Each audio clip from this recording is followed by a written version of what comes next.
What is in a name? গোলাপকে যেই নামেই ডাকা হয় সুগন্ধ তো থাকবেই। আপনি উত্তর দেন। স্পিকার, আরেকটি কারেকশন, এখানে আমার নাম শহীদউদ্দিন চৌধুরী অ্যানি, উদ্দিনে রস্বীকার দীর্ঘিকার হবে মাননীয় স্পিকার।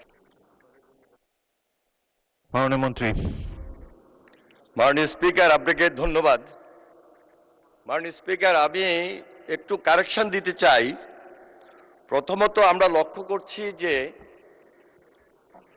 যেই মাননীয় সংসদ সদস্য প্রশ্নটি উত্থাপন করেন সংসদের রেওয়াজ অনুযায়ী বলতে হবে যে তারকা চিহ্নিত প্রশ্নটি আমি উত্থাপন করলাম।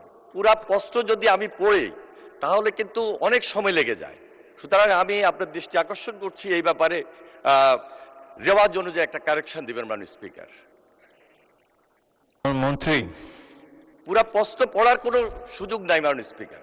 তারকা চিহ্নিত প্রশ্নটি উত্থাপন করলাম, এটা হলো রেওয়াজ সংসদের। মাননীয় মন্ত্রী, আপনি যেটা বলেছেন সেটাও ঠিক। অনেক সংসদে আমি দেখেছি প্রশ্নকারী সদস্য দাঁড়িয়ে শুধু বলেন তারকা চিহ্নিত প্রশ্ন 130, দ্যাটস এনাফ। জি, তবে তিনি চাইলে 2 লাইনের প্রশ্ন তার নির্বাচনী এলাকার জনগণও শুনছে, সেই জন্য তাকে সুযোগ দেওয়া যায়। সময় কিন্তু অনেক সাশ্রয় হয়।